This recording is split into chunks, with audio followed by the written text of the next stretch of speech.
Hari ini gue kedatangan seorang aktor, presenter, komedian, dan pastinya salah satu sahabat baik gue, Edric Chandra. Namanya mulai dikenal di tahun 2008 saat dia bermain di variety show Extravaganza. Karakternya saat itu yang ikonik membuatnya semakin diingat orang. Tapi ketenarannya sempat membuat dia melupakan Tuhan dalam hidupnya sampai akhirnya dia mendengar suara Tuhan menegur dirinya. Hidup Edric berubah 180 derajat dan dia mendapatkan berkat yang tidak pernah bisa dia bayangkan, yaitu menjadi seorang suami dan seorang ayah. Inilah kisah tetangga kita. Hai, ini gua Daniel, tetangga kamu. Di sini gua akan ngobrol dengan tetangga gua tentang perjalanan hidup mereka dari kacamata spiritual di saat mereka mengalami situasi tidak pasti dan kekhawatiran, sampai bisa kembali bangkit menjadi orang yang lebih kuat dari sebelumnya. It's gonna be very exclusive and inspiring. Jangan lupa ya untuk like, share, dan subscribe. Thanks guys. Alright, so langsung aja without further ado, ini dia Edric Chandra. Hey. What's up? Akhirnya ya, setelah sekian lama dulu kita nulis, gue sempat nulis mau nanya apa sama Daniel gitu kan. Sekarang akhirnya juga datang. Benar. Dan actually sebelum itu pun juga sebenarnya gue udah ngundang lo gitu kan. Gue inget banget ketika Luna Maya kapan tuh? Itu. Oh iya. Gue interview Luna Maya, abis itu gue nelfon lo dan akhirnya gak bisa ditelepon terus akhirnya ya. Luna Maya itu berarti episode ketiganya Daniel Tetangga Kamu. Udah. Right? Episode ketiganya Daniel Tetangga Kamu. Jadi Ari Lasso, Cathy Sharon, abis itu Luna Maya. And then setelah gue ngobrol sama Luna, gue telepon Edric. Sampai akhirnya hari ini baru bisa datang di Daniel Tetangga Kamu. Ke-81 ya. Ke-81. Oh my goodness. Tamu ke-81. So Drake, yes. Kita semua udah tahu kalau misalnya lu di Extravaganza. Nah tapi mungkin yang kita belum tahu adalah ketika lu lahir, masa kecil lu tuh seperti apa, how's your journey dari lu lahir berapa belas tahun yang lalu sampai berapa puluh tahun ya. Gak enak ngomong berapa puluh tahun yang lalu kan. Berapa belas tahun yang lalu gitu kan. Di Sunter ya. Dulu ya pokoknya gue lahir di Jakarta. Ya. Gue lahir di Jakarta. Terus gue masa kecil gue itu ya standar sih kayak anak-anak biasa gitu ya. Gue sekolah. Kayak anak-anak Chinese pada umumnya. I think Cina, lebih ke fokusnya ke situ sih. Karena gue dari kecil di penabur. Pokoknya gue sekolah di sekolahan penabur itu dari TK, SD, SMP, SMA tuh di penabur semua. Jadi, lu udah lucu belum saat itu? Gue kayaknya gak ngerasa lucu sih. Cuma gue dari dulu tuh emang anak yang paling doyan tampil. Oke. Doyan tampil. Jadi gue bisa nih dulu kelas 6 gitu. Di pelajaran IPS lagi nggak ada gurunya lagi selesai ngajarin, terus pelajaran kosong, daripada orang-orang ribut gue bisa maju ke depan, terus gue mau nyanyi, Bu saya mau nyanyi. What? Di pelajaran IPS. Sepede itu. Oke. Dan lagunya yang gue nyanyiin adalah zaman dulu tuh gue inget banget Lemon Tree. Oh, dimana orang, gue juga nggak tahu lagunya, gue nggak hafal liriknya, cuma gue sering denger lagu itu aja, gue pengen nyanyi aja. I'm sitting here in a boring room. Iya itu. Wow. Dan lu tau gak kalau misalnya ternyata penyanyi Lemon Tree itu ada kira-kira tinggalnya 1 jam dari kampungnya Viola di Jerman. Gue juga baru tahu. Dan lu tadi kemarin ketemu sama dia gitu. Gak juga. Kirain lu ketemu. Gue juga gak tahu nyanyi siapa gitu. Iya si Lemon Tree itu. Oh my goodness. Gue nyanyi lagu itu tuh di jam IPS loh. Ini bukan jam. Ketika lo, maksudnya gini, bokap nyokap Chinese, pasti pengen anaknya itu punya toko. Ya, punya usaha lah. punya bisnis gitu kan dan lain-lain. Nah bokap nyokap lu sendiri itu seperti apa sih ngelihat lu tampil dan lain-lain kayak gitu? Dia kayaknya ngerti ya, kayak dari dulu kayaknya dia ngerti bahwa gue itu memang suka tampil. Karena setiap acara sekolah itu gue jadi MC. Okay. Mulai dari 6 SD loh. Wow. Jadi kalau acara sekolah itu gue suka MC, mungkin mereka juga ngurang-ngurangin budget ya, biar nggak manggil MC atau apa. Jadi anak-anaknya diperkaryakan. Ya. Nah, gue itu salah satunya. Diperbudak lebih tepatnya. Iya. Sampai ke acara perpisahan pun gue yang MC gitu. Wow, okay. Jadi gue yang seperti itu. Tapi itu dulu cuma MC yang kayak biasa-biasa aja. Karena kan cuma teman angkatan doang gitu. Lu gak punya kakak kelas atau adik kelas gitu. Jadi teman seangkatan lu doang. Jadi gue masih oke. Oke, jadi pas begitu masuk ke dunia entertainment itu lu posisinya umur berapa dan maksudnya lebih ke nge-MC atau lebih ke nyanyi gitu? Jadi dulu awalnya gue tuh ya dari kelas 6 SD itu gue udah mulai nge-MC gitu. Tapi nge-MC-nya cuma acara sekolah. Terus abis gitu semua acara sekolah itu gue habek semua tuh. Misalnya ada lomba cerita Betawi, gue ikut. Padahal lomba cerita Betawi ya, orang juga gak tahu tuh cerita apaan, gue ikut. Terus lomba paduan suara, gue ikut. Pokoknya yang berbau seni itu gue pasti ikut. Nyokap selalu ngedukung juga? Nyokap gue gak terlalu tahu gitu-gituan. Pokoknya tiba-tiba ini lu ngedaftar sendiri malahan? Iya. Biasanya kan kayak nyokapnya yang nge-push. Enggak. Ini guru gue nyuruh, Drik ikutan. Ya udah gue ikut gitu. Misalnya terus tiba-tiba ada lomba busana, ikut juga gitu. Jadi gue begitu. Nah terus sampai satu titik gue itu kuliah.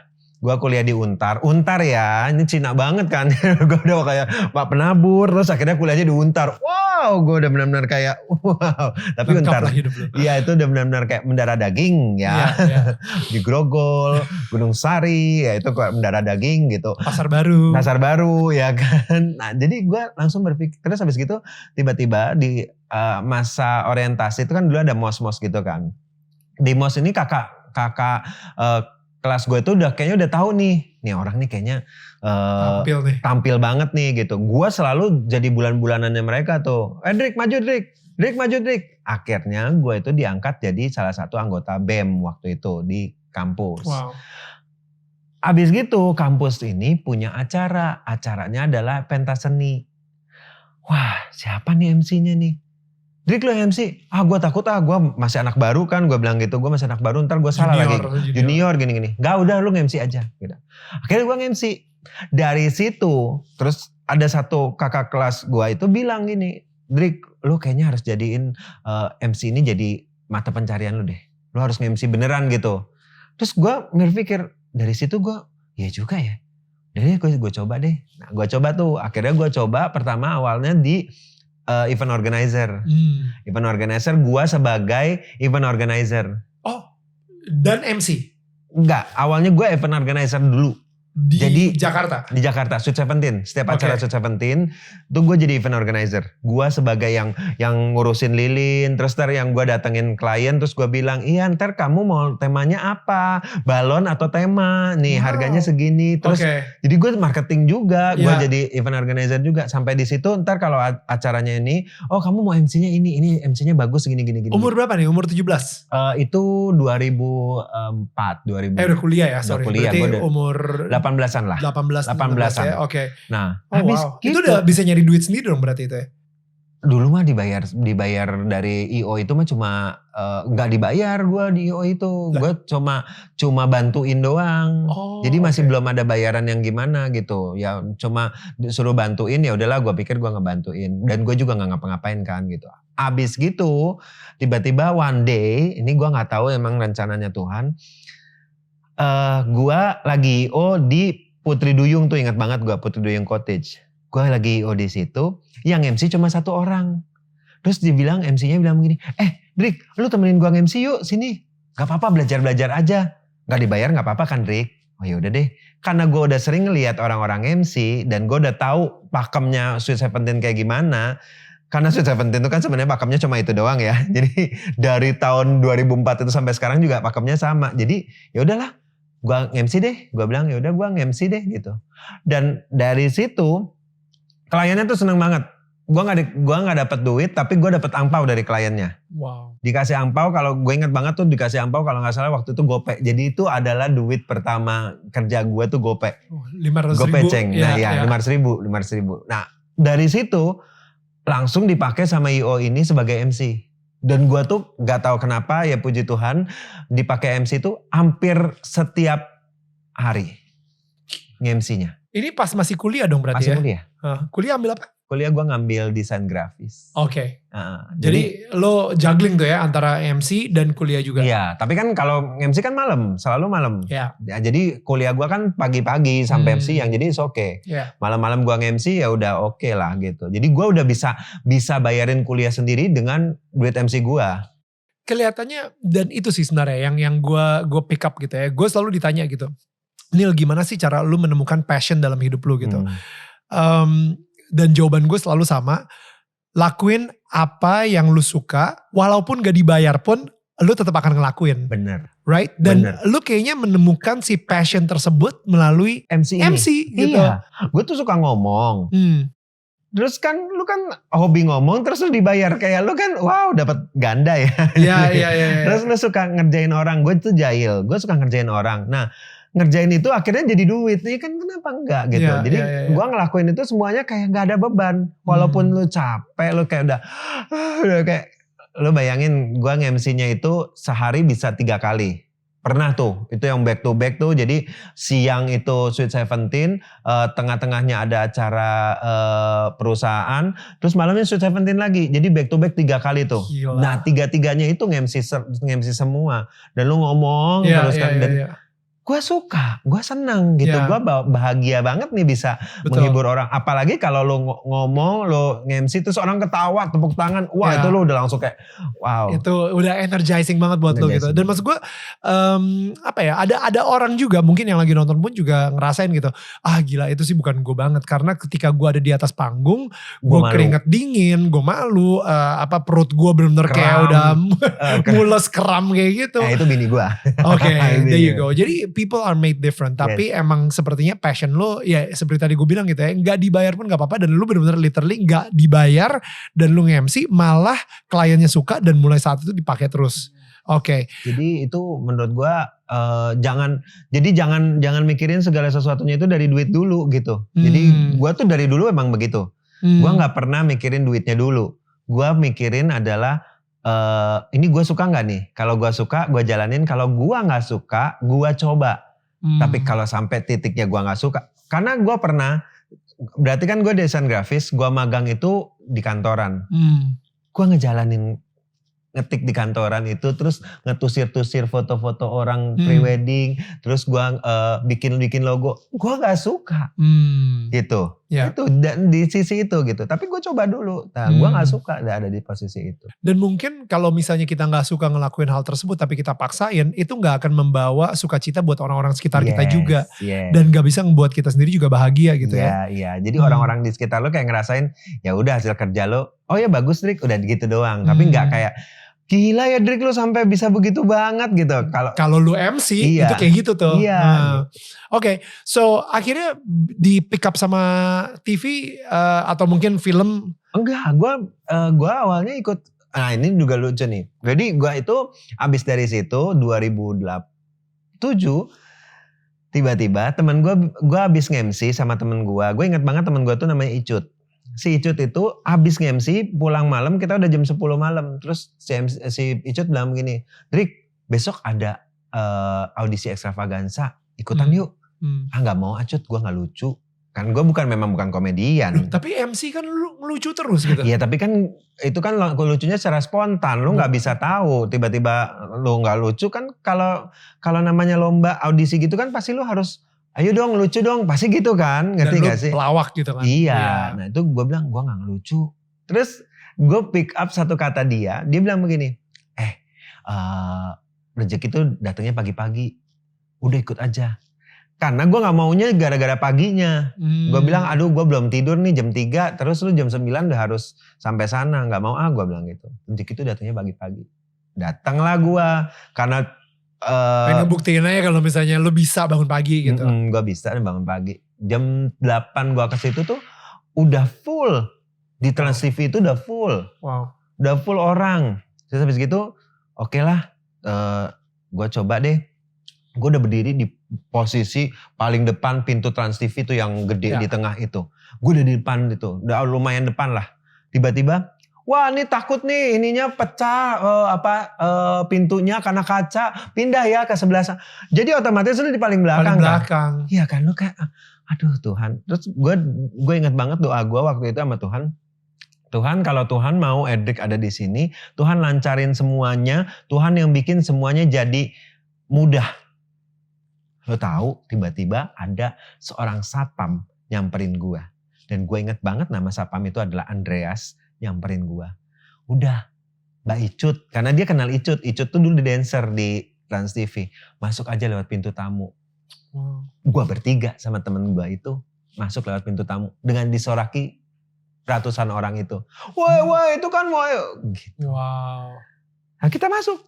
Wow. Akhirnya masuk. Sampai masuk pun gua masih belum tahu mau ngapain, Nil. Ngerti gak sih lu? Kayak lu gak ngerti kan mau ngapain ya, ntar gua ngapain ya. Gua nanya sama Icut, gua nanya sama orang. Gak ada yang tahu. Dia pun juga gak tahu si Icut ngapain.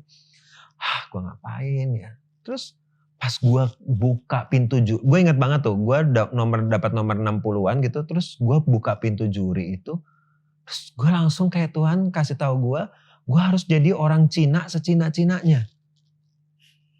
Ngerti gak sih lo? Ya. Bagaimanapun pokoknya stereotipnya orang Cina gitu, lo pokoknya lu jadi di atasnya, lu harus di atasnya, lebayin lagi gitu. Lo harus di atasnya Cina gitu. Wow. Terus gue langsung mikir apa ya? Mau Cetungnya juga nangis. Oh iya, lo ngeliat gue kayaknya kayak dia merasa tersaingi. Itu dia merasa kayak wow. Kayak Teresa Teng ngeliat gue tuh kayak bangga gitu. Angkat kepala mungkin. Jadi terus habis gitu gue bingung kan, gue ngapain kan. Lo jadi orang Cina ngelawak ngapain? Coba. Iya. Bingung gak lo? Iya Kan? Karena zaman itu kan gak ada lawakan Cina. Iya kan? Lo tahu gue ngelakuin apa? Gue nyanyi lagu Cina. Yang gue tahu dari mak gue, karena mak gue tiap hari dengerin tuh lagu sampai gue apal lagu itu luar kepala gue. Iya.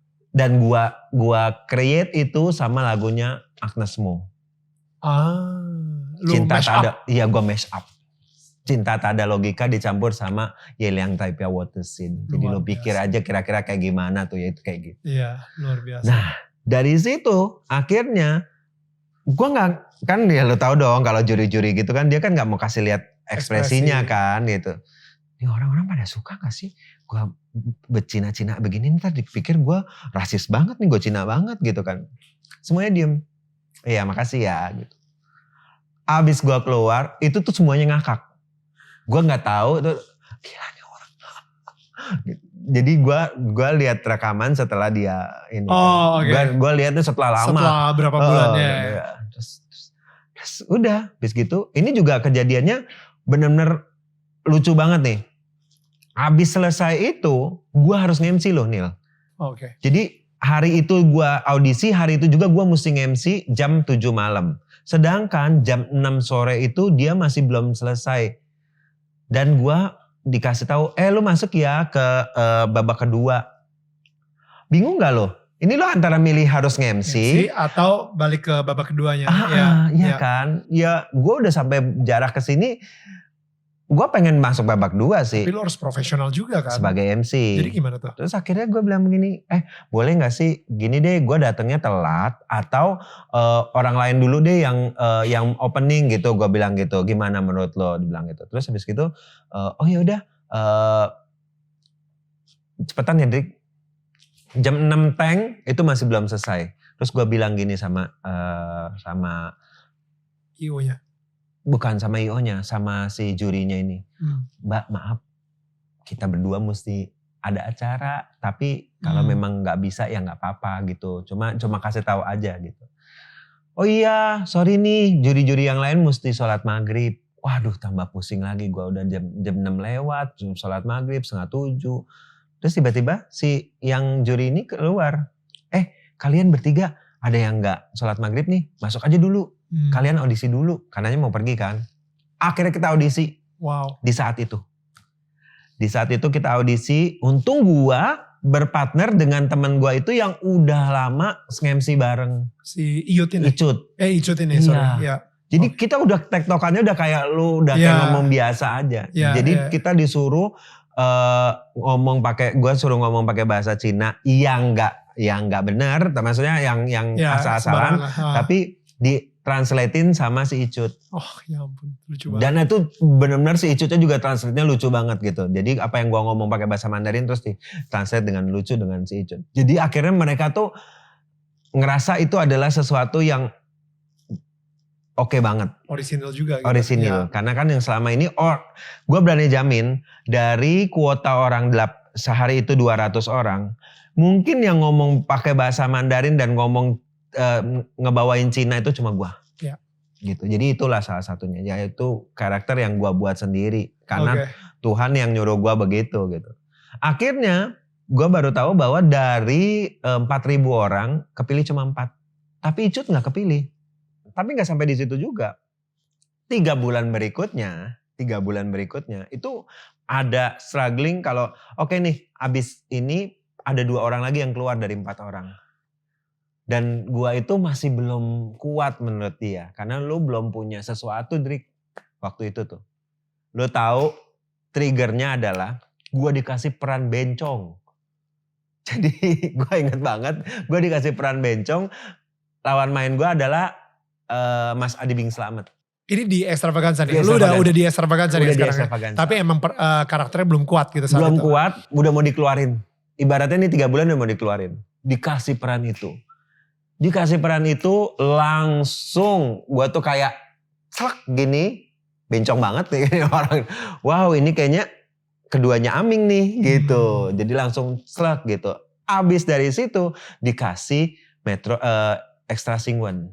Extra Singwen itu jadi Cici Cina bawain bahasa Mandarin. Itu yang bikin gue langsung. Oh wow, oke. Gitu. Jadi itu adalah awal mulanya orang bikin gua jadi tahu gua tuh gara-gara itu. Ketenaran lu itu justru meletaknya di situ gara-gara gitu. Meletak, iya itu gara-gara Extra Singwen itulah. Extra Singwen itu yang bikin gua jadi benar-benar orang itu itu lucu banget tuh orang gitu sampai begitunya gitu. Dan orang sampai di survei sama mereka itu coba sebutin 2 orang baru di Extravaganza yang kalian kenal. Itu cuma gua sama Omes yang mereka kenal sebut. Wow. Jadi zaman dulu tuh begitu awalnya tuh. Jadi seseorang yang udah mau dikeluarin, terus tiba-tiba dapat sesuatu yang gak jadi dikeluarin. Cuma gara-gara satu peran itu. Nih sorry ya, gue peran yang membawa lu tenar, itu kan lu harus berpakaian wanita. Yes. Ya kan, jadi harus bergaya. Zaman dulu itu ya. Iya kan, zaman dulu itu. Tapi itu kan yang namanya peran itu akhirnya menjadi sebuah image. Iya. Ya kan. Betul. Image itu akhirnya jadi melekat banget malahan. Yes. Malahan kemarin itu yang ketika lu nanya di Instagram, kira-kira dari ini bakal nanyain apa ya? Pasti ada lah. Ya kan, yang mulai mengarah ke situ gitu. Yeah. Nah, tell me about that time gitu. Dan lu sendiri juga kayaknya dari sebelum di Extravaganza, lu udah mempunyai kedekatan dengan Tuhan atau keintiman dengan Tuhan yang cukup. Enggak, belum. Tapi lu udah bisa doa, habis itu ngedengerin Tuhan kayak. Belum. Maksud gue, Tuhan bilang gaya Cina selebay-lebaynya. Itu kan kayaknya udah punya sensitif. Iya, tapi ya kan? Karena memang dari dulu gue tuh adalah gue pelayanan sama Tuhan. Okay. Tapi abis gitu gue udah nggak terlalu dekat sama Tuhan. Tapi pas lagi itu gue tuh kayak lagi nggak tahu gimana ya, seperti manusia yang nggak punya arah. Tapi lu pengen ngeraih sesuatu, ya gue cuma bisa minta sama Tuhan. Iya. Waktu itu gue ingat banget sebelum gue masuk itu, gue tuh puasa. Itu pertama kalinya dalam seumur hidup gue coba puasa. Untuk Extravaganza? Untuk Extravaganza. Wow, oke. Gue puasa Daniel yang mestinya itu, ya karena gue gak tahu puasa yang lain, gue pikir aduh gue gak kuat kayaknya kalau puasa yang lain. Akhirnya gue puasa Daniel. Oke. Puasa Daniel. Iya, lu gak ketemu sama gue kan. Iya, jadi gue kasih tahu aja waktu itu. Gue puasa Daniel. Nah akhirnya dari situ gue belum deket sama Tuhan. Cuma memang ya. Emang udah kebiasaan aja. Kebiasaan dalam hidup gue itu dari dulu dari kecil. Doa, ya. Doa sebelum gue mulai apapun ya gue doa. Wow. Tapi gue nggak punya relation yang segitu eratnya loh sama Tuhan zaman itu. Oke, jadi akhirnya sudahlah masuk Extravaganza, udah hampir di-cut, tapi ternyata malah dapat sebuah peran, karakternya sayangnya harus menjadi seorang wanita, dan di situ karakternya melekat banget. Bahkan identitasnya pun juga kayaknya, kalau misalnya kita mikirnya Edric, dia pasti lambe-lambe gitu kan, ya kan. Nah, so tell me about that. Apa ada struggle tersendiri gak di situ? Enggak. Struggle-nya ya orang akhirnya ngelihatnya ke situ sih gitu. Beberapa kali MC juga orang mintanya pakai baju cewek. Gue pernah nge-MC sama lu dan lu pakai baju cewek. Iya kan? Iya kan? Iya. Jadi Agnes mau nikah ya kan? Gue inget ya makanya. Ya. Jadi Daniel sama siapa? Sama Edric. Oh tumben bukan cewek. Oh enggak, dia pakai baju cewek.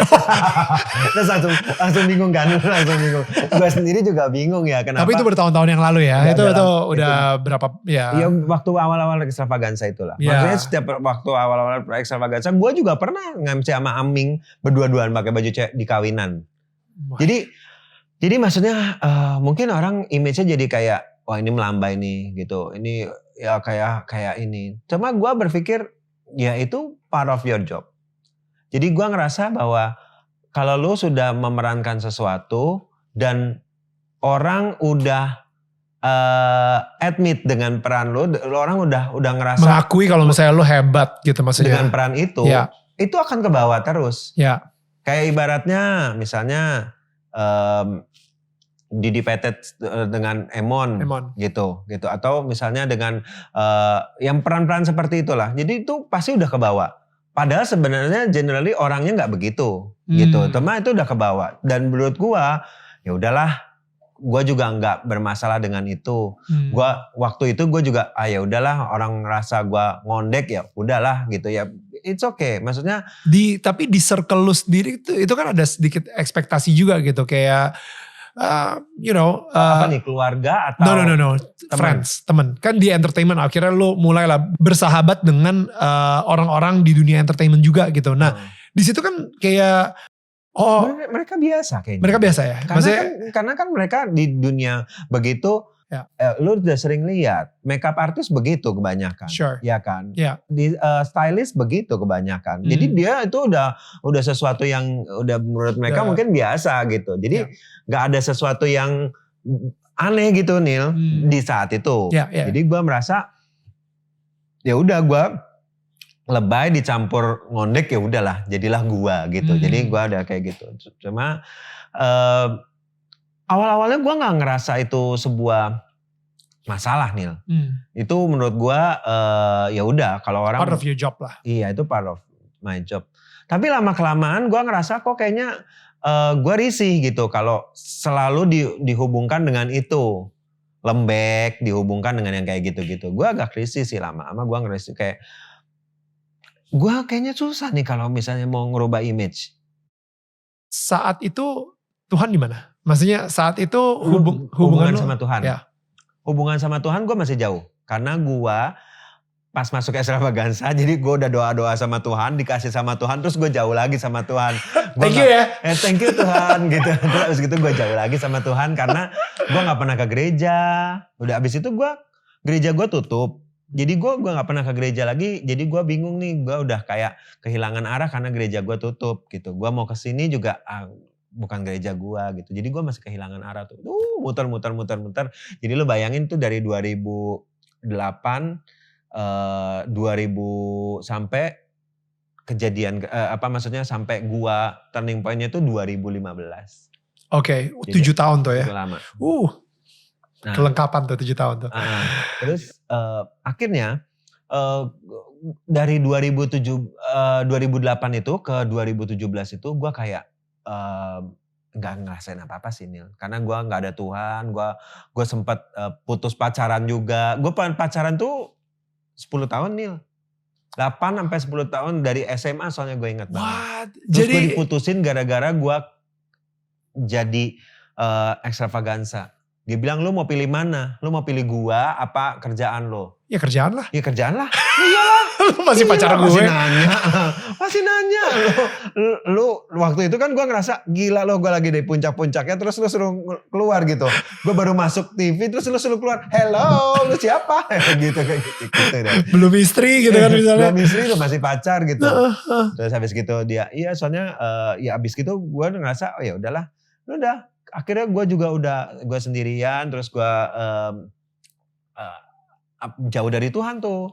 Jauh dari Tuhannya karena gue gak pernah ke gereja, gue gak pernah baca Alkitab, ya pokoknya jauh dari Tuhan lah. Waktu itu gue ngerokok. Gue mulai ngerokok, jadi dulu gue belum pernah ngerokok. Nil, gue baru ngerokok itu 2008 setelah putus sama cewek itu.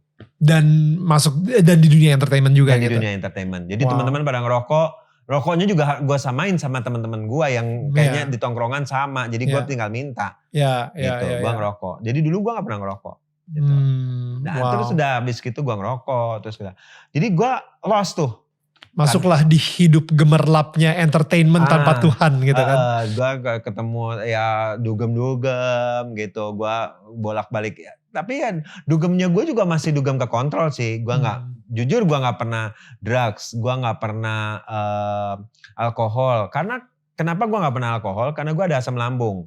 Jadi asam lambung itu yang bikin gue jadi ya mungkin Tuhan masih ngejagain gue ya. Jadi dikasih asam lambung.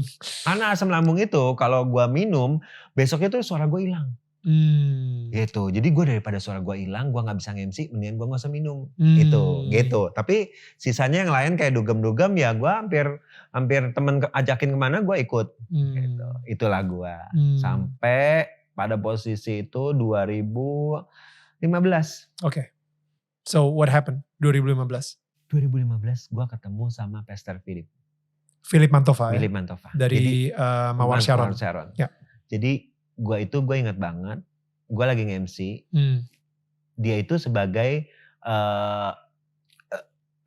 sebagai yang biasa doain mau makan itu loh. Oh iya. Ya kan kalau wedding kan suka ada yang doain mau makan, pendeta yang doain mau makan itu. Itu dia. Oke. Lu kebetulan lagi nge-MC di wedding tersebut.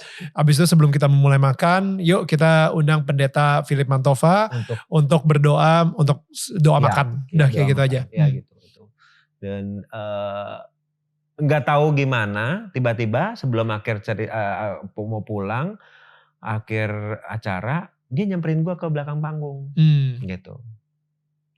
Mau gak saya doain? Lu nge-MC sebagai laki apa perempuan saat itu? Laki. Tapi gue gak godain dia. Godain pendeta. Lu bilang apa? Gue bilang gini, wih pendetanya masih muda ya, ganteng lagi gitu. Jadi dia mungkin. Jadi pas dia ke belakang panggung. Itu dia mungkin ngerasa ada sesuatu. Karena memang mungkin pas zaman itu tuh gue ngerasa kayak dia itu kan benar-benar anti sesuatu yang LGBTQ. Jadi dia benar-benar nggak mau yang kayak gitu-gitu dan dia benar-benar dia merasa itu adalah sesuatu dia tidak dia tidak marah sama orangnya tapi dia marah sama sesuatu yang menggoda-goda kayak gitu yang menuju-nuju ke situ lah gitu. Walaupun bukan masalah itu sih maksudnya. Cuma gue gak godain karena memang kan gue dari dulu emang suka ngerjain orang aja gitu kan. Suka ngerjain orang of gitu. Course lah, dan itu juga job MC emang selalu kayak gitu. Celetukan gue itu gue gak ngerti gitu. Jadi gue keluar kata-kata itu pun gue juga gak ngerti. Dan banyak kata-kata mungkin yang orang juga mungkin sempat sakit hati dengan kata-kata gue zaman dulu. Gitu, ngerti gak sih? Gue suka ngomong sembarangan. Gue suka ngomong, ih si Koko ganteng-ganteng gak ada otaknya ya. Gue suka pernah ngomong begitu. Dan ada orang yang gak suka juga gitu. Gue pernah ngomong begitu. Dan itu gue lakuin zaman dulu karena gue mau lucu. Iya, biar semua orang ketawa. Dengan menurunkan derajat orang gitu sayangnya. Betul. Dan dengan sesuatu yang kayak ya manja-manja gitu yang kayak gue sekarang gue mikir kok jijik juga ya gue ya gitu. Karena bukannya apa ya, ini menarik banget loh. Karena karakter lu di TV itu akhirnya menjadi identitas lo. Karena ada ekspektasi dari orang-orang untuk lu memerankan si karakter lu di TV. Contoh, gue ketika kerja di MTV jadi VJ, semua orang ngomong sama gue itu so cool. Wow, what's up bro, VJ Daniel, kayak gitu kan. Padahal gue lagi mumet, gue lagi bete, gue lagi I don't feel like it gitu ya. Cuman kayak, weh bro Daniel, saya anak nongkrong, gitu. Yang kayak, aduh no, not today please. You know, yang kayak gitu kan. Jadi apalagi ekspektasinya. Karena ada ya tadi gue tanya tuh, ekspektasi dari orang-orang sekitar lo yang harusnya lo selalu on, lucu lo bayangin dan ngondek gitu. Lo bayangin jam 4 pagi di bandara, jam 4 pagi nih ya di bandara, ibu-ibu nyamperin minta foto, Gue pakai kacamata, buka dong kacamatanya. Ih kok di sini nggak lucu, yang lucu dong. Gitu. Karena lu lagi gak bayar gua, Bu. Jam 4 pagi lo bayangin, lo kan tahu ya kalau flight Iya, pagi jam 4 pagi iya, zaman iya. dulu masih belum ada masker.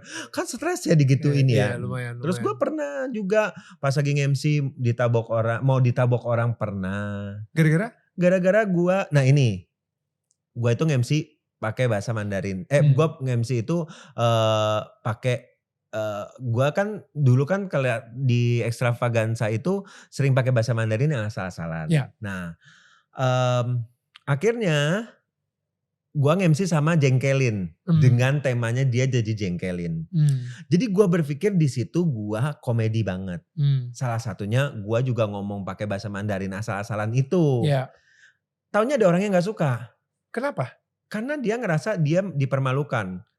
Bahasanya itu dipermalukan. Oh. Karena ya dipermalukan gitu. Wow. Karena lo melecehkan bahasa Mandarin gitu. Gitu.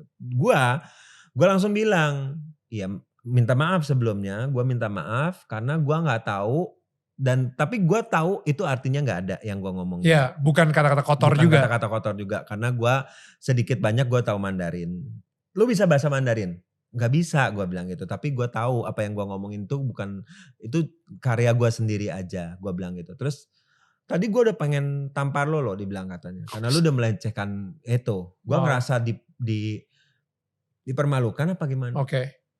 Terus gue langsung berpikir, kalau dia dipermalukan berarti gue mempermalukan diri gue sendiri sebenarnya ya. Karena kan gue Cina juga. Gue Cinanya totok loh, bukannya Cina biasa loh. Mak gue Cina, bapak gue Cina banget. Bapak gue malahan nenek kakek gue tuh aslinya benar-benar dari Cina. Datang gitu. Datang ke Indonesia. Wow. Dari provinsi apa lagi tuh ya. Gue pikir lu bakal ngarang juga. Dari provinsi itu dia langsung datang ke China. Jadi gue benar-benar Cina banget sebenarnya. Jadi ekspektasinya gua itu karena orang tahu gua di Extravaganza ngomong Mandarin secara lucu dan itu kalau gua ngomong bener jadinya pasti nggak lucu. Iya. Iya kan? Kuang cuman saya cuma mingce nggak lucu. Ya, itu benar-benar kayak serius gitu jatuhnya. Itu memang benar gitu. Nah kan kalau gua ngomong kayak wah gitu kan orang kan jadinya ngerasa lucu, ngerti gak sih? Beda pelafalan aja langsung orang beda. Iya gitu. benar. Sedangkan bahasa Mandarin itu lo sedikit lafalnya beda aja lo langsung ngerasa itu kata-katanya berubah. Dan itu maksud gue, jadi kayak ada ketika lu lagi hangout sama temen-temen aja dari dunia entertainment, dan ini gue ngomongin bukan temen-temen sahabat banget yang dulu, enggak, temen-temen aja, mereka mempunyai ekspektasi itu kayak Edric harusnya lucu, harusnya ngondek, harusnya pokoknya lebay. Harusnya pesta kita nih kita nongkrong berlima gitu ya misalnya. Kalau misalnya nggak hidup ya jangan pakai Edric. Gak usah kita gak usah temenan lagi sama Edric. Gitu. Ada gak? Maksudnya kayak gitu kan? Ada yang kayak kan? gitu. Gue tuh sempat, tapi teman-temanan yang biasa-biasa aja ya. Maksudnya kalau teman-teman gue yang lain-lainnya memang menjadikan gue sebagai badut memang. Jadi setiap ada acara apa udah pasti si Edric udah pasti naik. Karena gue pengen tampil juga memang. Emang lunya suka juga suka gitu tampil ya? juga gitu. Jadi it's okay gitu. Gue pikir. Nah jadi pendeta Philip Mantova ke belakang panggung nemuin lo setelah digodain. Dia bilang apa? Either setelah, ya gue gak tahu ya. Tapi dia memang pengen doain gue. Tapi sebelum itu gue juga udah berdoa sama Tuhan. Tuhan gue pengen balik sama Tuhan. Kenapa? Gue ngerasa lost. 2015 itu posisi lo lagi oke. Lagi oke kan? Lagi oke. Enggak. Gue sempet 2015 itu gue sempet gak punya acara sama sekali. Extravaganza udah gak ada? Udah lama. Extravaganza itu gue keluar 2010. 2010 itu. Oh wow. Jadi selama 5 tahun. Tapi kan lu ada acara-acara. Ada. Tapi waktu itu gak ada. Acara TV lah. Sama sekali. Tapi nge-MC. Tetap jalan. Lu adalah MC yang paling terpopuler di Surabaya gitu maksud gue. Iya, jadi tapi lu kayak waktu itu tuh lu gak ada acara TV gitu. Sedangkan gue kan kayak ngerasa jendela gua itu dari TV. Karena Oke. lu nggak ada acara TV, lu kayak ngerasa ya udahlah berarti lu belum Ya. lagi nggak ada acara lah pokoknya waktu saat. Tapi gua ngerasa lost banget Nil. Oke. Saat itu gua ngerasa lost banget. Gua kayak ngerasa Tuhan, gua mesti ngapain sih Tuhan gitu. Tujuan hidup gua tuh apa sih Tuhan? Nyari purpose ya. Kayak iya gue terkenal. Iya orang-orang pada tahu gue Edric Chandra. Iya. Di bank gue duit ada gitu. Karena gue nge-MC di Surabaya terus gitu kan. Duitnya gak ada loh Nil. Oh duitnya gak ada? Duitnya gak ada. Lo bayangin. Kok bisa? Gue seboros itu. Gue seboros itu. Ya maksudnya ya bukannya gak ada sama sekali. Tapi maksudnya bukan yang lo pikir kayak orang-orang IO bilang, lu pasti udah punya rumah banyak ya Drik ya. Dengan rutinitas lo kerja begitu lo pasti punya ini banyak ya Drik ya. Aset banyak. Borosnya kenapa? Gue boros. Gue tuh bisa beli semua barang yang gue mauin dalam waktu hari itu juga. Wow. Lu dan branded. Lu bisa say it lah apapun. Tas ibu-ibu yang ratusan juta itu gue beli. Dengan ukuran paling gede. Why? Ya gak tahu, gue pengen aja. Enggak, apakah lu maksudnya itu pride, ego? Maksudnya kayak lu pengen mamer, lu pengen. Dulu mungkin ya kan sebagai ini gue pengen ngerasain kayak punya tas LV atau Hermes atau apa gitu. Lu pengen punya kayak gitu ngerti gak sih? Akhirnya kebablasan jadi semuanya harus branded. Nah itu akhirnya. Terus gue kalau keluar negeri itu gue harus spend ratusan juta untuk keluar negeri sendiri. Entah beli apaan Nil, gue bisa beli hal-hal yang gak penting. Misalnya gue tiba-tiba, gue pengen beli ginian nih, ini pada harganya berapa itu gue beli. Itu akhirnya seperti itu. Tapi yang gue lost itu adalah gue berasa kosong sih.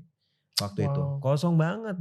Jadi akhirnya gue bilang sama Tuhan kok berasa kosong, gimana nih Tuhan gitu. Dan akhirnya di tahun 2015 itu ketika lu lagi MC, kebetulan pas doa makan pendeta Philip Mantova yang doain.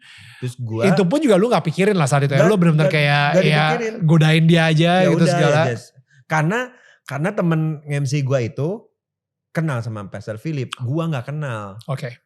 Tuh kan Drik, ganteng kan? Iya ganteng. Ya kan jadi masih godanya begitu. Itu kan sebenarnya TikTok di atas panggung. Cuma ya akhirnya dia doain gue, langsung gue nangis. Gue ngerasa. Backstage? Di backstage itu gue langsung nangis. Gue bilang, kok gue ngerasain Tuhan, gue bilang gitu. Dia ngedoainnya apa lu masih inget gak? Untuk kembali dekat padamu. Dibilang gitu. Dibilang katanya. Terus gue ngerasa, oh iya Tuhan itu yang gue doain. Kok benar ya yang gue doain itu kayak dikasih Tuhan hari itu gue harus didoain yang sama seperti itu. Akhirnya gue nangis terus gue ngerenungin diri gue cuma sehari.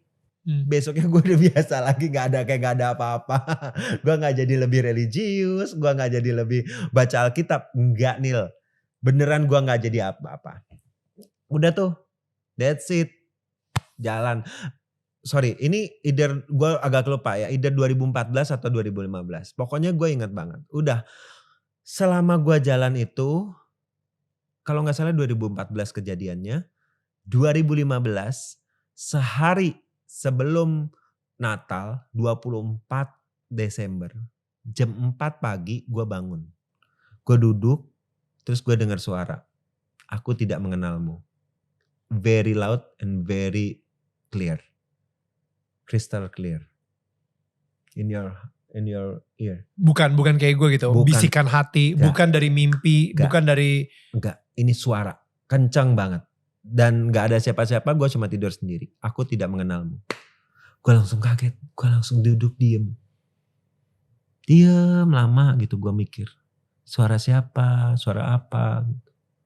Gue sampai bilang, kalau ini suara Tuhan, terus gue harus tahu dari mana ini suara Tuhan. Apa ini suara hati gue sendiri atau apa, gue bilang gitu. Akhirnya gue ikut kelas doa. Baru tuh gue mulai ikut kelas doa. Gue ikut kelas doa, terus ada kelas doanya itu, waktu itu gue ingat banget kelas doanya itu, mengenali suara Tuhan, suara manusia, dan suara setan. Gue kelas doanya pas tuh nih, gue bilang gini, pas banget nih. Terus gue nanya semua pendeta yang gue ketemuin, termasuk Pastor Philip, gue tanya, gue bilang, ini gimana, gue harus apa, gue ngalamin ini, gue harus ngapain. Terus gue langsung bilang, Tuhan kasih jawaban gue, please. Gak dikasih jawaban. Belum dikasih jawaban, saat itu belum dikasih jawaban. Lo tahu sambil gua menunggu jawaban itu, yang dikasih lihat tuh tiap hari adalah neraka. Karena ketakutan gua itu cuma satu, gua mati masuk neraka. Itu doang. Aduh, gua langsung kayak tiap hari gitu ya. Lo bisa aduh ini aneh banget ya. Lo buka explore Instagram, terus isinya tuh tentang end time sign atau apa yang tentang neraka-neraka gitu. Kok bisa begitu? Gue buka YouTube isinya begitu juga, Nil. Lu kan stres ya, Nil ya? Ngerti gak sih? Lu stres banget diintimidasi dengan begitu kan? Terus akhirnya gue mikir-mikir. Terus dibilang begini, kalau suara Tuhan itu satu jelas, terus suaranya tegas, suaranya pasti itu ada di firmannya dia, karena firmannya itu adalah Allah sendiri kan. Jadi pasti ada. Di Alkitab yang dia ngomong aku tidak mengenalmu? Ada, Nil, di Matius, bahwa engkau sudah menyembuhkan orang atas namaku, engkau sudah mengusir setan atas namaku, tapi aku tidak mengenalmu, maka nyalah engkau. Wah, lu tambah stres kan? Itu Yesus yang ngomong ya? Itu Yesus yang ngomong. Galak ya? Iya. Dan itu kayak lu langsung kayak di punch gitu, ngerti gak sih lu? Itu trigger banget dalam hidup gue. Terus gue langsung yang gue lakuin setelah itu adalah gue baca Alkitab. Gue baca Alkitab. Jadi kalau gak salah dulu Pastor Philip kasih gue ayat juga, deketin diri sama Tuhan. Gitu. Ayatnya itu. Gue baca Alkitab, gue baca. Sampai satu hari gue dapat jawaban dari permasalahan gue itu. Dari mana? Dari Instagram. Gue lagi buka-buka Instagram gue. Instagram gue tuh sekarang waktu itu isinya tuh adalah ayat-ayat Alkitab. Keluarlah satu ayat. Ayatnya adalah seperti ini. Gue ingat banget ayatnya itu. Gue jadiin ini kesaksian karena Yohanes 1 ayat 1 itu dia bilang gini. Di dalam kasih tidak ada ketakutan. Kasih yang sempurna melenyapkan ketakutan, sebab ketakutan mengandung hukuman, dan barang siapa takut, ia tidak sempurna di dalam kasih. Jadi itu gue baca itu di ada satu terjemahan yang TB, ada satu lagi terjemahan lainnya itu bilangnya itu kalau nggak salah BIS, kalau nggak salah terjemahan BIS itu ngomongnya gitu, tidak ada ketakutan akan hari penghakiman. Yang itu gue banget, gue tuh takut. Jadi gue takutnya itu cuma satu, takutnya itu adalah gue mati hari itu gue langsung masuk neraka, karena kata-katanya adalah nyala engkau, aku tidak mengenalmu maka nyala engkau. Itu gue nangis nih, gue nangisnya. Gue bilang Tuhan kenapa? Gue ini udah kenal Tuhan itu udah lama. Gue udah melayani Tuhan itu dari umur 12 tahun, gue bilang gitu. Gue udah jadi guru sekolah minggu dari 12 tahun Tuhan. Tapi kenapa Tuhan gak kenal gue bilang gitu. Terus gimana caranya biar Tuhan kenal gue bilang gitu. Gue sampai pada titik itu. Tapi dikasih ayat ini, dan gue waktu itu gue udah lumayan dekat sama Tuhan. Itu gue langsung kayak rilis. Langsung Nil, itu beban gue langsung hilang. Apa yang gue takutin, itu gue langsung hilang. Gue sampai bilang, walaupun hari ini gue misalnya Tuhan panggil, gue pasti masuk surga. Gue ngerasa waktu itu tuh Tuhan.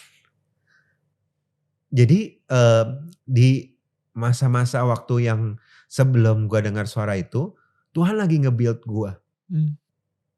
Nge-build hati gue untuk jadi siap untuk terima itu. Jadi gue ngerasa, wah, gue udah udah siap-siap, gue udah apa, gue langsung kayak gila ya. Dikasih bom begini, ini yang gue berubah 180 derajat. Tidak ada ketakutan dalam kasih yang sempurna, gitu. Tapi saat itu kan yang ngomong ke lo, aku tidak mengenalmu, itu kan kasih gitu. Yeah. Dan itu yang membuat lo takut banget gitu. Iya, oke. Ini yang gua rasain. Ketakutan itu bukan dari Tuhannya. Tapi ketakutan itu adalah dari lo sendiri dan intimidasi iblis. Oke. Itu yang bikin lo jadi takut. Oke. Sebenarnya kata-kata itu adalah kata-kata yang bisa membangun lo. Kayak gimana membangunnya? Kata-kata itu, aku tidak mengenalmu itu menurut gua adalah kata-kata yang bisa bikin gua balik sama Tuhan.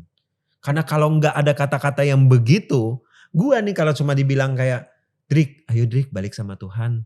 Yuk Drik, deket lagi sama Tuhan yuk. Nggak bakal gua dengerin Nil. Gua mah nggak bakal ada kayak gua baca Alkitab setiap hari, nggak mungkin. Gua udah tahu diri gua banget. Gua nggak mungkin tuh akan balik sama Tuhan kalau bukan kata-kata itu. Dan ini personal banget buat lo karena Tuhan tahu ketakutan terbesar lo adalah masuk neraka. Iya. Dan ini mungkin bukan apply ke semua orang ya. Gak semua orang. Ini benar-benar untuk Edric Chandra aja gitu. Yes. Dan intimidasi itu datangnya bukan dari Tuhan. Tuhan tidak pernah mengintimidasi gua jadi gua takut. Enggak. Bukan Tuhannya yang bikin gua takut. Tapi gua sendiri yang kayak aduh. Terus ditambah dengan intimidasi iblis yang kayak, tuh kan, lu sih makanya, udahlah lu mah udah gak bisa ketolong lagi, lu mah udah ya udahlah. Gitu loh Nil, ngerti gak sih Nil? Dan semakin lu dekat sama Tuhan, itu semakin kuat. Kayak intimidasi itu lu akan semakin kuat tuh. Kita, bukannya apa nih ya, gua kadang-kadang sekarang ini masih berbuat baik, misalnya seperti itu. Berbuat baik sama orang, mau ke tempat ibadah lebih sering atau apapun karena takut masuk neraka. Misalnya seperti itu, ya gak sih? Karena takut ketika lagi penghakiman masuk neraka. Dan itu ayatnya barusan bilang yang ini ya yang lu yang keduanya yang penghakiman. Ya gua buka ya saat kalau 1 Yohanes 4 berapa? 16. Ayat 18. Gila, ini sih keren banget sih. Orang yang menikmati kasih Allah tidak mengenal perasaan takut. Sebab kasih yang sempurna melenyapkan segala perasaan takut. Jadi nyatalah bahwa orang belum menikmati kasih Allah dengan sempurna kalau orang itu takut menghadapi hari pengadilan, hari penghakiman. Tuh, ya kan? Lo langsung kayak beneran, kayak lo langsung kayak itu bener-bener speaks a lot. Ke gua. Langsung kayak lo langsung ayat itu langsung. Oke.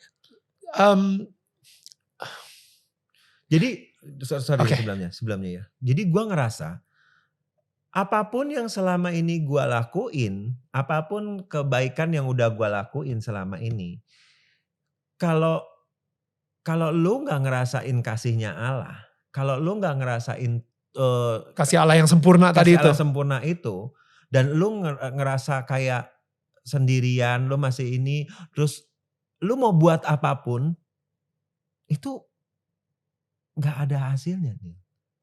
Lu akan terus takut sama hari penghakiman itu. Takutnya itu loh Nil. Takutnya itu adalah intimidasi iblis yang akhirnya membuat lu menjadi semakin mencari cara untuk melewati si hari pengadilan itu ibaratnya. Drik, bukannya apa ya, maksudnya gini.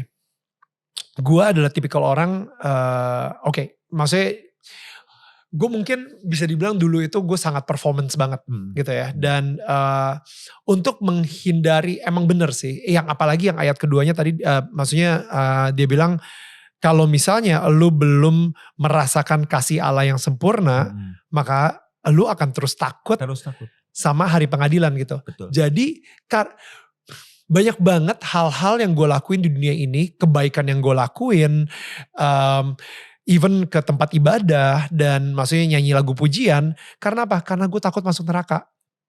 Padahal pada akhirnya ketika kita mengenal kasih Allah yang sempurna, kita sebenarnya diselamatkan. Bukan karena Bukan karena, lu sering ibadah. betul, Bukan karena lu sering ngasih ke orang duit. betul. Lu bukannya kasih amal ke orang. Kayak kesannya kita nyogok Tuhan. our way untuk bisa masuk Iya, surga gitu misalnya. Iya. Dengan kebaikan lu itu lu gak bakal bisa apa-ngapain. Motivasi gue untuk berbuat kebaikan karena gue takut masuk neraka. Iya. Dan sebenarnya itu salah ya. Sebenarnya itu salah. Jadi artinya motivasi gue untuk berbuat baik sama orang seharusnya karena gue telah mengenal Tuhan. kasih Allah yang sempurna. Jadi maksudnya kayak bukan karena lu takut masuk neraka. karena Allah udah menyayangi gue sebegitunya banget.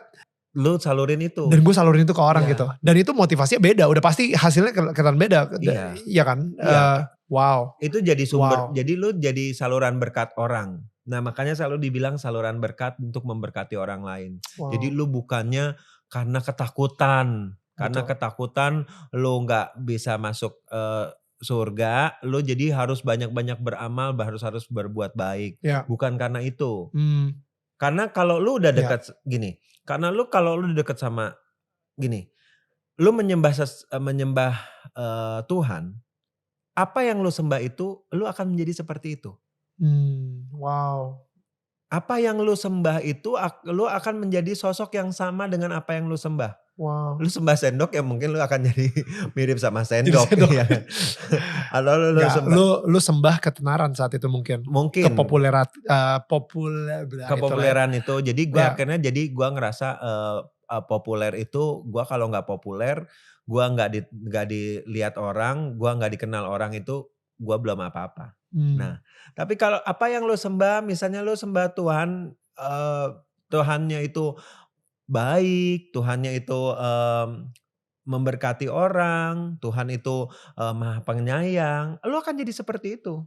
Wow. Jadi secara otomatis Neil, jadi lu gak usah harus berusaha untuk berbuat baik sebenarnya. Ya, wow. Jadi itu akan otomatis jadi part of your life gitu. Wow. Kalau lu nyembah Tuhan yang baik, lu akan jadi orang baik.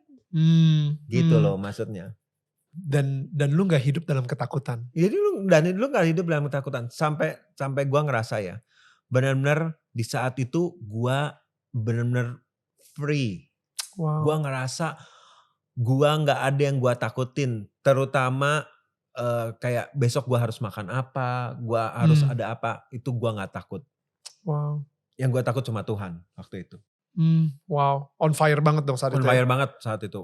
Gue langsung semua acara gereja Philip Mantova itu gue ikutin. Sampai KKR itu gue ikutin. Wow, that's so good. Sampai gue ngedoain orang, gue ke Ambon, gue ke mereka ada KKR apa di mana itu gue ikutin semuanya.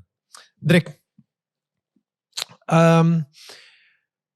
kira-kira ketika lu baca si ayat 1 Yohanes di tahun 2016 itu situasinya seperti apa sih? Apakah lu masih berdandan wanita? Apakah lu enggak, udah enggak. Di entertainment seperti apa gitu dan saat itu sebenarnya sebelumnya mungkin 2015-an 2000 ini masih ada beberapa yang, tapi gue udah lama sih enggak. Jadi cewek itu terakhir itu kalau gak salah 2013-an deh. Itu terakhir kali gue ngambil. Sebelum gue tahu bahwa jadi cewek itu gak boleh. Di Alkitab. Oke. Setelah gue baca Alkitab. Wait, walaupun itu kerjaan lo? Walaupun itu kerjaan gue. Kenapa? Ya gue gak mau nyalahin apa yang sudah Tuhan firmankan. Oke. Jadi gue mau ngejalanin, tapi sebelumnya gue stop dulu aja. Karena gue ngerasa risih kalau jadi cewek, capek. Karena harus pakai hak, terus gue kan di atas panggung harus lompat-lompat. Jadi gue sering kecengklek. Kaki gue tuh sering kecengklek karena pakai hak tinggi-tinggi suruh lompat-lompat gitu. Nah akhirnya gue kecengklek, akhirnya gue punya ngerasain, udahlah kalau lo mau gue jadi cewek, kalau lo mau gue nge-MC jadi cewek, gue kasih 2 kali lipat harganya. Mau gak lo? Gitu. Gak ada yang mau. Jadi akhirnya gue gak jadi cewek, jadi biasa aja kan gitu.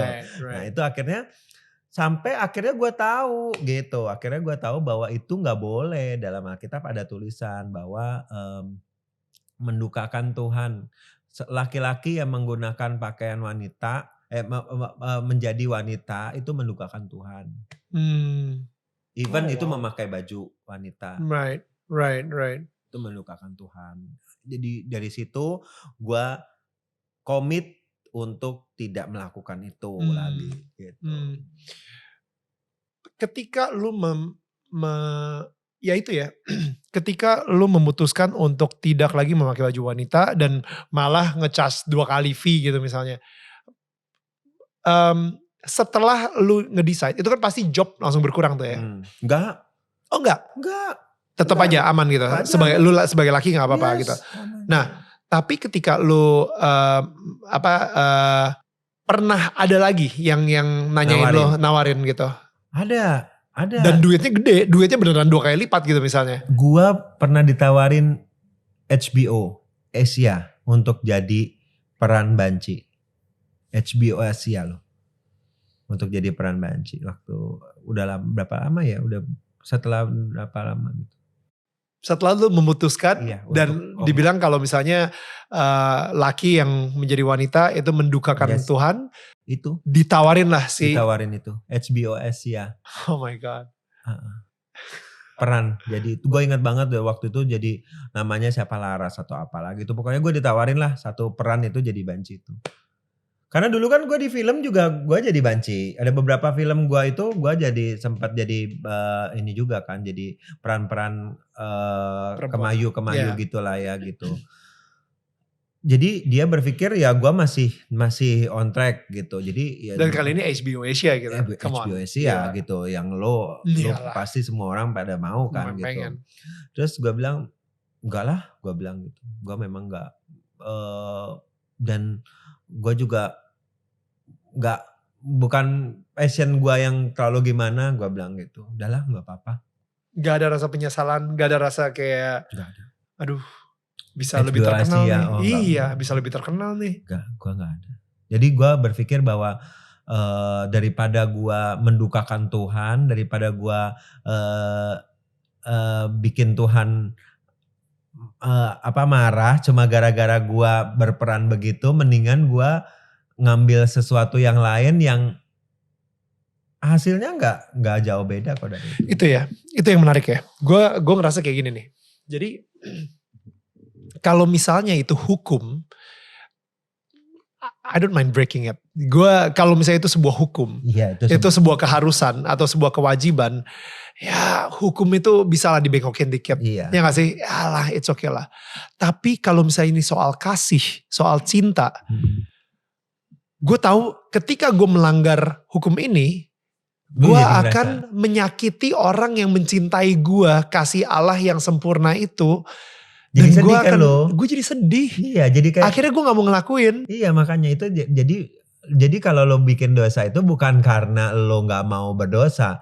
Dosa itu kan kayak di depan lo, wow gitu, ngerti? Iyalah, dosa pasti menyenangkan. Iya kan, sesuatu yang bikin wow gitu kan. Ya gak mungkin ada dosa yang bikin daging lo gak suka. Pasti. Itu pasti menenangkan buat lo. Cuma akhirnya lo akan ngerasain, wah ntar ini Tuhan marah. Kasian deh kalau masa Tuhan udah baik banget sama kita, terus kitanya begitu sih sama Tuhan. Nah itu loh akhirnya. Jadi perasaan yang begitu gue gak mau gitu. Dan itu prosesnya Drake, keren banget sih. Maksudnya gini, kenapa sih lu menjadi orang yang dipilih sama Tuhan sampai lu bisa ngedenger suara dia keras banget, aku tidak mengenalmu. Padahal gaya hidup lu gak sesuai dengan apa yang gereja bilang, apa yang Alkitab bilang.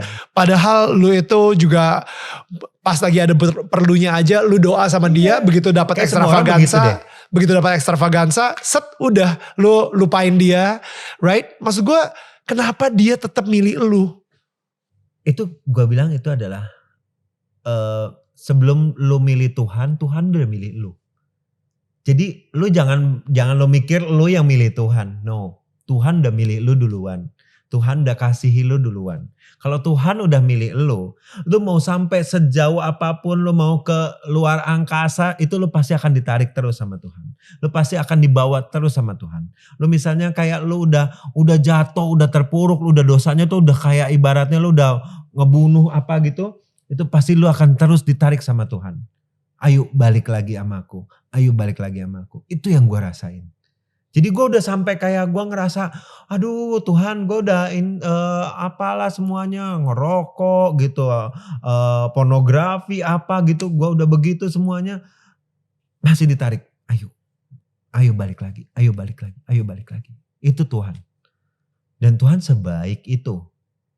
Bukannya artinya lo akhirnya akhirnya lo jadi ngerasa kan, gila ya, lo udah dibaikin sama orang, terus lu udah ngelunjak. Kalau lu masih mau begitu juga kan lu kan yang ngerasa sendiri. Elunya yang jahat hatinya. Iya, kan lu berarti lu kok tega sih gitu loh. Itu loh maksudnya sebagai manusianya. Sebenarnya Tuhan kan juga kasih kita free will. Lu boleh ngelakuin apa aja. Iya kan? Ya kalau lu udah dekat sama Tuhan lu gak berbuat dosa. Belum tentu. Iya kan? Lu dikasih free will. Tapi apakah lu tega juga gitu ngelakuin itu sama Tuhan gitu. Karena Tuhan udah baik loh. Kalau lu udah ngerasain kebaikan Tuhan, masa lu tega sih? Gitu loh. Itu ya, loh Neil yang kayak gitu. Ya ini di dalam diri lu sendiri juga tuh pasti bergumul juga di situ kan. Nah, jadi, dan it's amazing ya, Drake ya. Maksudnya ketika lu memutuskan untuk memberikan semuanya, berserah sama Tuhan, lu udah membalikan hidup lu gitu ya. Kepikiran gak sih kalau akhirnya bisa menikah gitu? Oh, gue gak pernah kepikiran. Beneran gue gak pernah kepikiran. Dalam hidup gue tuh hanya berpikir gini loh. Menikah mungkin gue pernah kepikiran sekali. Maksudnya gue dalam hidup gue memang nanti pasti gue akan nikah gitu. Tapi gue gak tahu umur berapa nih gue akan nikah. Terus gue nikah sama siapa. Gue gak pernah nyari-nyari tuh. Setelah gue putus sama yang cewek yang 8 tahun itu gue gak pernah pacaran sama sekali. Gue gak pernah pacaran juga ya ada yang sempat gue bikin kayak manajemen gue bilang, yo lu pacaran sama ini deh, terus teman-teman, ayo lu udah dideketin sama ini deh, gitu. Itu semuanya menurut gue ya itu mah cuma kayak ya gue ngerasa itu bukan pacaran lah. Gitu. Sampai detik gue ketemu Fanny, itu baru gue ngerasain bahwa she is the one. Gue sempet denger satu komentar dari lo ketika lu udah menyerahkan hidup lu ke Tuhan. Itu bukan sesuatu yang gampang loh. Gue jujur ya, maksudnya gue sendiri juga ada momen dimana gue memutuskan untuk menyerahkan seluruh hidup gue ke Tuhan. Karena Daniel Mananta yang daging banget gitu ya, itu masih penuh dengan rasa ketakutan, pengen banget dipuji, pengen banget mempunyai follower banyak dan banyak, Tapi ketika kita udah menyerahkan atau berserah sepenuhnya kepada Tuhan, jadi Tuhan bisa pakai gue sepenuhnya banget, bahkan sampai uang-uang yang udah gue kumpulin selama ini bisa juga dipakai sama Tuhan. Men, itu ada sesuatu yang berubah di hati. Gitu. Gue gak tahu momen kapan lo benar-benar menyerahkan seperti itu dan efeknya apa sih? Momen seperti itu ya setelah yang kejadian itu akhirnya gue nyerahin semuanya sama Tuhan. Oke. Akhirnya gue nyerahin semuanya sama Tuhan. Dan efeknya gue dikasih percepatan berkat Tuhan. Percepatan berkat Tuhan dalam hidup gue. Wow. Satu, ini gue langsung lanjut ya. Jadi setelah kejadian itu, 2017 gue itu ikut Pastor Philip ke Israel. Pas waktu gue ke Israel itu, gue bilang sama Tuhan, Tuhan kalau Tuhan mau kasih gue jodoh, Tuhan kasih di Israel. Terus gue kasih kriterianya, jangan sedih, gue kasih kriterianya sama Tuhan. Gua Nomor satu. Sampai detil. Tuhan tahu kan, aku kan suka cewek yang putih. Nah, terus Tuhan tahu, Tuhan pokoknya aku harus ngobrolnya nyambung ya Tuhan gitu. Kalau bisa dia dekat sama aku. Either apa gitu gak ngerti lah pokoknya. Either dia. Terus habis gitu sampai di sana, gue itu kan perginya sama nyokap bokap. Pergi sama nyokap bokap, terus nyokap bokap gue itu duduknya di depan, gue duduknya di belakang. Gue selalu duduk di belakang kalau di bus tour and travel, karena gue nggak suka di depan tuh pasti disuruh nyanyi lah, disuruh Capek lah. jawab pertanyaan lah. Lu ke situ kan ke Israel pengen ngelakuin ada pribadi sendiri, tapi malah disuruh entertain orang gitu kan. Iya gitu. Tapi ya gue sih nggak apa-apa juga, cuma gue lagi biasanya duduk di belakang. Nah, Fanny ini cerita di sisinya Fanny ya. Fanny ini 2012 dia ke Israel. Dia udah ke Israel 5 kali. 2012 dia ke Israel. Apa dia tour guide di situ? Dia mungkin kayak lebih ke, bukan tour guide sih. Dia tuh kayak lebih ke ini ya, travelnya, bagian travelnya. Dapat bonus gitu. Bonus. Kalau semakin banyak orang yang ikut, dia semakin dapat bonus. Gitu ya. Iya. Dia pokoknya selalu ikut karena dia punya pengalaman pribadi sama Tuhan di Israel. Dia di 2012, dia ingat banget, dia doa di bukit ucapan bahagia. Ada bukit di ucapan bahagia di Israel itu. Dia dengar suara Tuhan, in next 5 years, you will meet your husband. Exactly in 2017 kita pergi lagi ke Israel. Dan itu masih belum ada apa-apa karena gua cuma ya dia duduknya sebelah gua doang gitu. Jadi gua pikir ya udahlah, dan gua juga masih belum ada perasaan yang bagaimana. Terus habis gitu dia itu tadinya udah nggak mau ada di bus itu karena dia itu tadinya mau masuk Israel lewat Jordan. Taunya dimasukin orang ke Mesir. Jadi visanya Mesir. Udah gak bisa dipindahin ke visa Jordan. Dan itu akhirnya masuklah ke bus gua. Di bus gua itu kita sering ngobrol, ketawa-ketawi gitu-gitu. Jadi dari ceritanya dia dan dari cerita gua disatuin, kok kayaknya Tuhan emang udah kayak mempersiapkan. Nyatuin kita gitu. Ya. Dan nyatuin kita gitu. Ya udah, jalannya itu udah benar-benar sangat mudah gitu. Oke, yuk gua nggak usah harus kayak susah-susah ngejar dia. Akhirnya kita jadian, terus kita pacaran 1,5 tahun. Akhirnya kita punya 2019, yuk kita nikah. Gitu. Januari kita nikah di 2019. Jadi dari cerita itu Tuhan kasih percepatan tuh. Kasih percepatan dalam hidup gua. Jadi gua udah nyerahin diri ke Tuhan, gua surrender everything ke Tuhan, termasuk hidup gua, dikasih percepatan lah gua. Dikasih percepatan itu. Wow. Dan di situ lu gila ya. Itu kayak gila ya. Kayak Tuhan. Bukan cuma Fanny-nya doang loh. Ya. Abis gua nikah sama Fanny 2019. Ya. Januari. Maret itu gua balik ke Israel. Karena gue bilang Tuhan, kita pengen terima kasih sama Tuhan. Cuma pengen terima kasih. Karena gue ngerasa Tuhan udah baik banget sama kita. Kita balik lagi ke Israel 2019.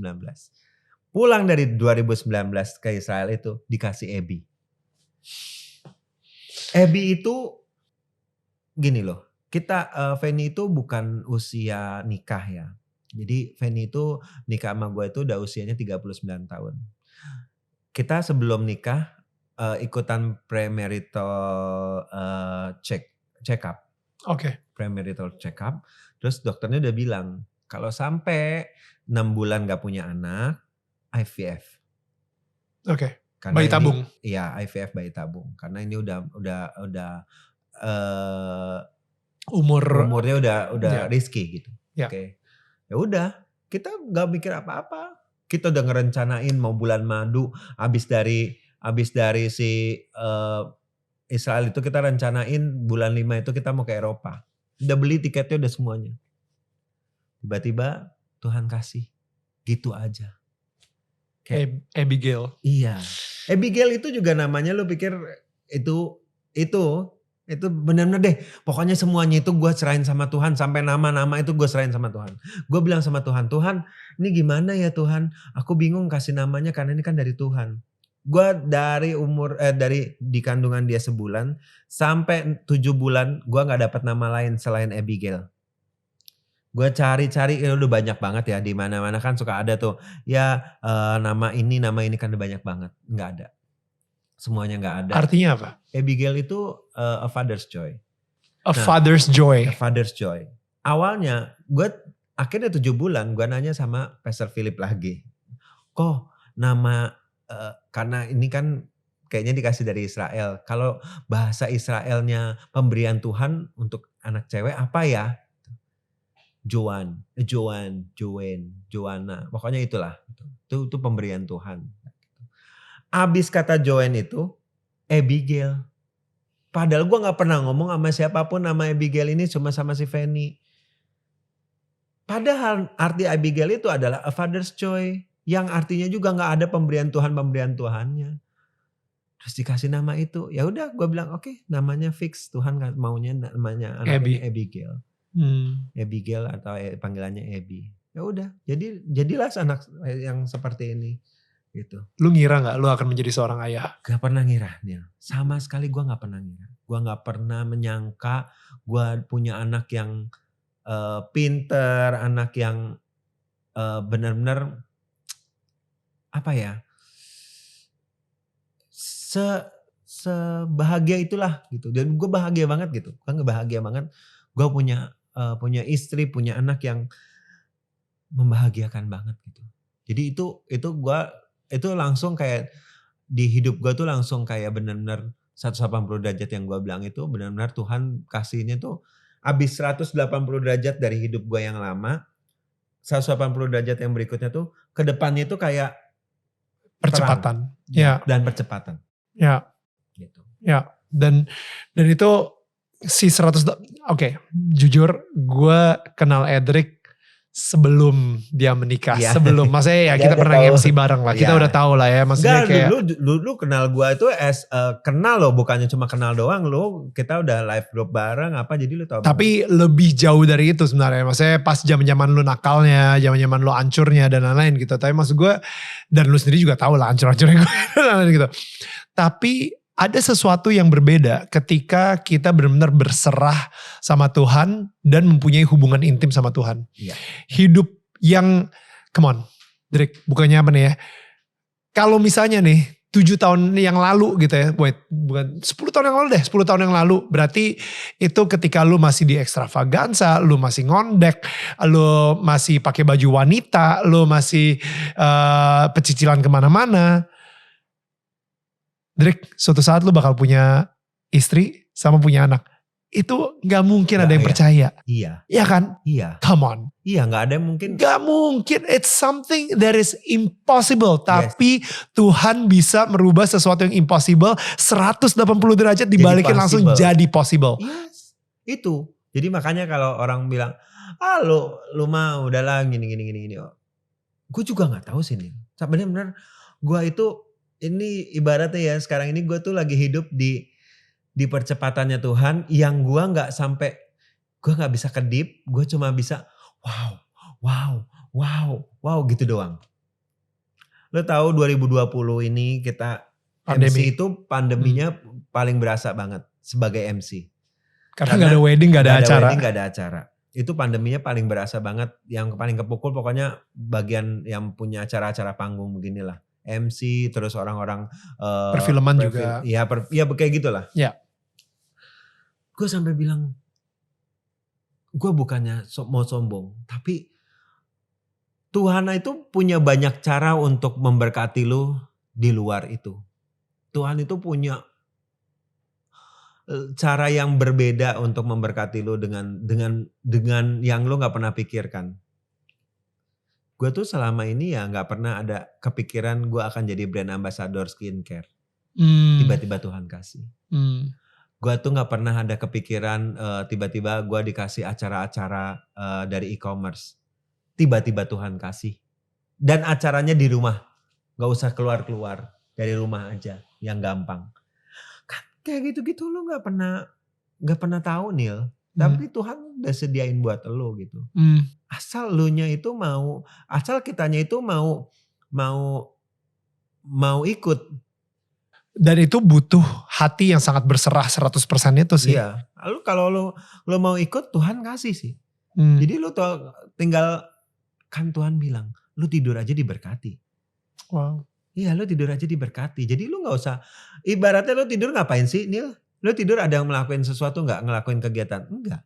Tidur itu dalam keadaan lo diem. Dan lo saat lo diem aja lo dikasih sama Tuhan. Gitu. Jadi ya itu yang gua pikir, ya itu sebuah, kalau lo udah percayain hidup lo sama Tuhan, Tuhan juga gak tanggung-tanggung ngasih lo sesuatu. Karena dia pengen lo berdampak. Ya, kalau lo gini, ibaratnya gini ya Nil ya. Ini gue bukannya mau lihat jalannya Tuhan, tapi ini yang yang lo alamin. Yang gue alamin. Kalau lo bukan siapa-siapa, Tuhan pakai lo, orang nggak bakal tahu. Ibaratnya kalau lo orang yang nggak punya, misalnya nih, bukannya gue menjelekan atau apa ya, tapi ibaratnya kalau lo bukan orang yang lo mau dipakai Tuhan itu, Tuhan pasti akan menjadikan lo seseorang yang berdampak. Gak harus orang kaya, gak harus orang ini, tapi lo adalah orang yang berdampak untuk Tuhan pakai gitu. Semua orang bisa dipakai Tuhan, tapi untuk jadi orang yang berdampak itu, lo harus kerjasama sama Tuhan untuk jadi orang yang berdampak. That's good. Lo harus jadi orang yang berdampak, baru lo bisa menjadi dampak buat orang lain. That's good. Gue ngerti maksud lo. Jadi maksudnya Tuhan bisa make siapa aja. Bukan artinya Tuhan make hanya orang terkenal, hanya orang kaya, hanya orang berpengaruh gitu. Tuhan bisa make siapa aja. Nah, misalnya ada seseorang yang mungkin saat ini yang lagi nonton tapi levelnya masih di bawah. Oke? Ketika Tuhan mau menggunakan hidup lo, udah pasti dia akan berusaha untuk membuat lo jadi lebih naik, level up, supaya lo bisa berdampak untuk menjadi lebih besar, gitu kan? Itu. Ada kata namanya circle of influence, gitu kan? Circle of influence adalah seberapa besar lingkaran lo untuk bisa mempengaruhi orang. Mungkin saat ini pengaruh lo di keluarga lo cuma 1-2 orang. Tapi setelah itu karena hidup lo diangkat terus sama Tuhan, akhirnya pengaruh lo menjadi satu RT. Diangkat lagi RT, langsung jadi satu kecamatan. Iya kan? Ya kan, dan sampai akhirnya nanti suatu saat bisa satu negara gitu kan. Tahu lo. Betul. Dan itu karena lo berdampak. Jadi pada akhirnya hati lo dari awal emang udah harus pengen bisa melayani lingkungan lu ini gitu kan. As a humble person. Dengan bekerja sama dengan Tuhan. Dan as a humble person. Jadi bekerja sama dengan Tuhan. Kalau Tuhan doang yang kayak ngasih lo tapi lu nya juga gak mau. Ya buat apa? Tapi kalau lu bekerja sama dengan Tuhan untuk jadi berdampak, itu akan membuat sesuatu yang wow. Ya. Drake, thank you. I think that's a great closing.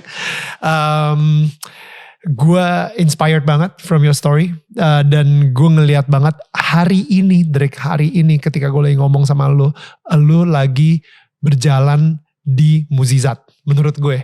You know, Fanny, Abigail, karir lu, hidup lu, sosok lu sendiri, lu itu benar-benar lu adalah mukjizatnya Tuhan yang berjalan gitu. Gue kayak lagi ibaratnya nih Tuhan bilang ayo jalan di atas air. Ya yuk gue jalan. Ya, dan gua semua orang kayak what? Right? That's amazing Drake. Jadi maksudnya ya sekali lagi maksudnya gue berpikir bahwa tujuan gue hidup sekarang gue udah tahu. Gue jadi alatnya Tuhan dan gue harus berdampak buat orang lain. Wow. Gitu. Ya. Salam buat Fanny, salam buat Abigail. And guys, kepada semua tetangga gue yang udah nonton dari awal sampai habis, thank you so much. Dan pastinya kalau misalnya lu ngerasa ada seseorang yang harus nonton, atau mungkin ada quote-quote dari Edric yang kayaknya kena banget, jangan lupa untuk mention kita, share juga, mention kita juga di @DanielMananta Network atau di @EdricChandra. By the way, gue pengen bilang good job with your Instagram. Gue bener ya, lu kalau misalnya lagi bete gitu ya, lu follow aja deh Instagramnya Edric. Asli, men gue ngakak mulu kerjanya men. Iya karena gue IG story lu itu isinya kayak bercanda receh banget. Iya karena ya mungkin juga gue kopas dari orang lain. Tapi maksudnya gue ngerasa bahwa itu yang orang lagi butuhin sekarang. Jadi orang gak butuh kayak ngelihat sesuatu yang berat atau apa. Jadi gue pikir gimana ya gue jadi berkat buat orang untuk menghibur orang. Karena gue ngerasa Tuhan itu kasih gue capability untuk menghibur orang dengan lucu gitu. Jadi kelucuan itu gue harus bagikan sama orang gitu untuk bisa orang terhibur dan akhirnya berkatnya di situ gitu. That's so good, really. Like check out his Instagram @edric_chandra. And I think again kalau misalnya kalian ngerasa ada satu quote-nya Edric yang kena banget, kalian bisa share quote tersebut atau mungkin share video tersebut